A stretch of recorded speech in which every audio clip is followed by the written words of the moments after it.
Selamat pagi, Bapak Ibu Saudara yang dikasihi Tuhan Yesus Kristus. Kita jumpa lagi dalam acara Sarapan Pagi GPDI Situbondo.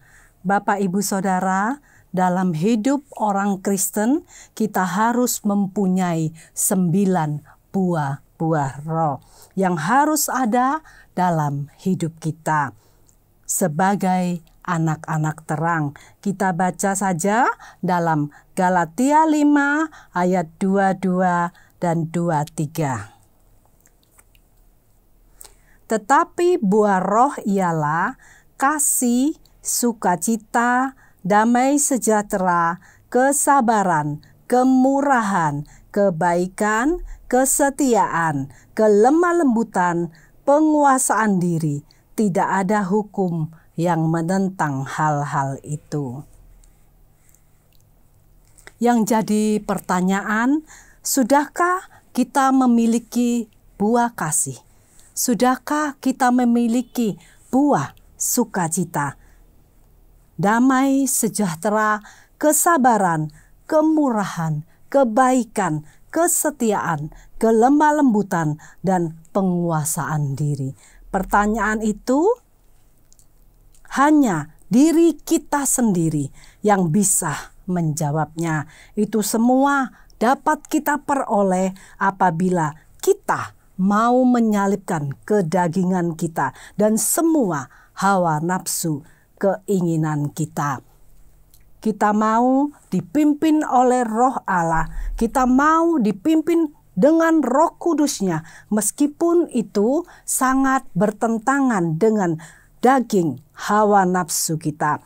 Tapi kita punya tujuan untuk mencapai keselamatan jiwa, untuk hidup serupa dengan gambar Allah dan hidup kekal bersama Yesus.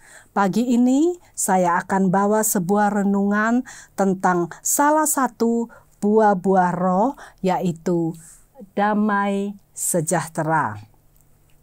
Bapak Ibu Saudara, yang terpenting dalam hidup di dunia ini, kita harus mempunyai damai sejahtera, sukacita, dan ketenangan. Karena dengan hati yang tenang, penuh kedamaian, kita dapat melakukan segala sesuatu dengan benar. Kalau dalam hati ini tidak ada damai sejahtera, maka yang muncul di hati kita adalah kegelisahan.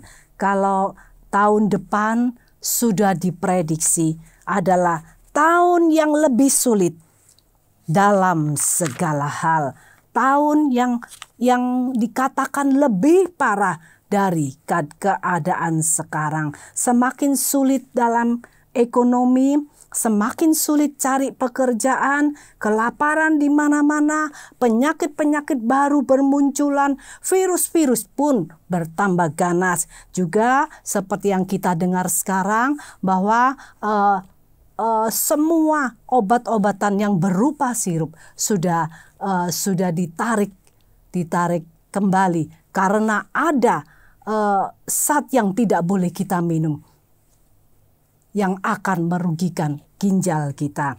Maka kita akan semakin gelisah menghadapi hidup ini, khawatir ini, khawatir itu.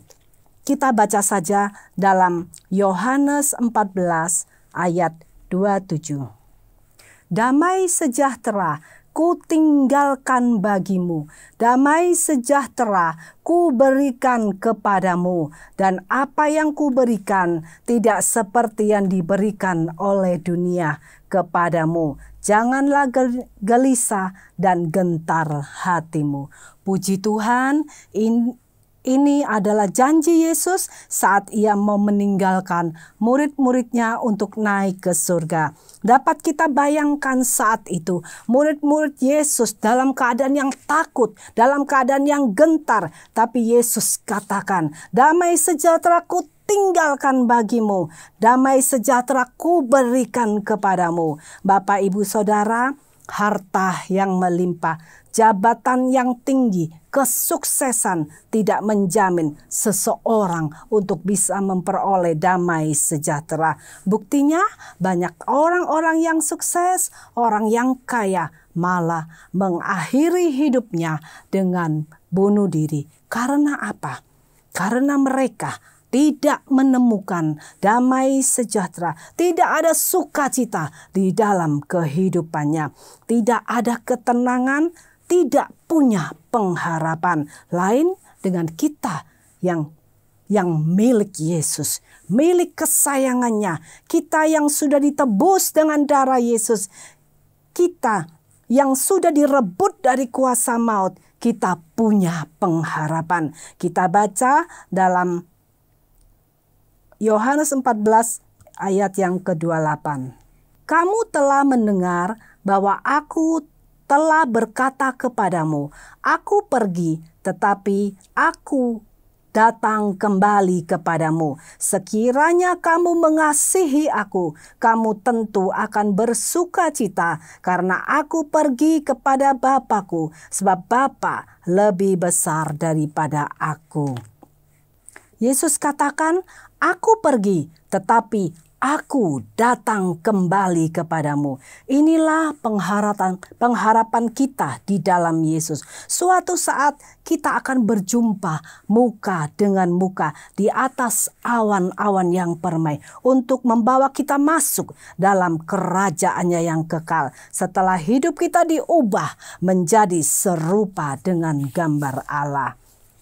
Dalam Yohanes 14 ayat 27 tadi dikatakan bagian B, dan apa yang diberikan tidak seperti yang diberikan dunia kepadamu.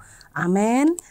Tuhan katakan janganlah gelisah dan gentar hatimu. Allah yang kita sembah adalah Allah yang hidup, Allah yang tidak pernah tertidur untuk menjaga kita. Dia tahu segala apa yang kita hadapi, sehelai rambut pun tidak akan terjatuh tanpa seizin Tuhan. Berarti semua yang kita hadapi atas seizin Tuhan. Untuk Tuhan membentuk kita jadi kuat dan semakin dimurnikan dalam keadaan yang semakin sulit. Kita mau ingat selalu Yesus ada di sana bersama dengan kita. Dunia mau semakin kacau, musim kehidupan kita akan selalu berganti. Kita tidak akan gentar. Kita tetap percaya kasih Tuhan tetap abadi. Karena Tuhan Yesus akan selalu menolong kita, menjaga kita dengan damai sejahtera yang Tuhan berikan untuk kita. Dengan damai sejahtera yang Tuhan tinggalkan untuk kita, kita dapat dengan tenang, dengan hati yang bersyukur, dengan mata yang selalu tertuju pada Yesus, tidak gelisah lagi, tidak gentar lagi untuk menjalani kehidupan ini. Ada Yesus bersama kita dalam tiap musim kehidupan kita. Amin. Sebagai ayat terakhir kita baca dalam Filipi 4 ayat 7. Filipi 4 ayat 7, damai sejahtera Allah yang melampaui segala akal akan memelihara hati dan pikiranmu dalam Kristus Yesus. Amin. Selamat pagi, selamat beraktivitas. Tuhan Yesus memberkati.